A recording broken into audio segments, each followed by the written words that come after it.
Sa sukat pa lang ng mga barko ng China Coast Guard na bumuga ng water cannon sa mga barko ng Pilipinas kahapon. Baka may butas yung gilid natin, yung hal natin, pa-check. Makikita na kung sino ang dihado at sino ang liyamado sa patintero at habulan na nangyari sa loob ng Exclusive Economic Zone ng Pilipinas. It just goes to show that Gulayat is becoming more Gulayat. No? They don't hesitate to use brute force to violate international law. Sa isang banda ng harangan, nagkabanggaan ng China Coast Guard at Philippine Coast Guard. Oh, babangga! Babangga! Woo! Sapol! Bangga na! Bumangga! Pero tila dahigman ang liit kumpara sa higanteng China.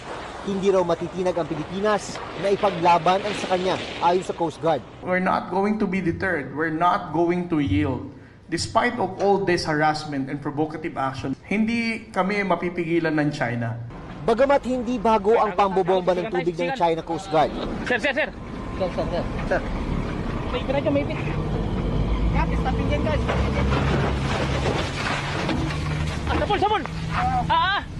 Mas matindi na ang buga kahapon dahil may tuturing ng nakamamatay ang water pressure. If we're going to look at how it bended the railing of the Philippine Coast Guard vessel because of the water cannon, obviously that would be very fatal.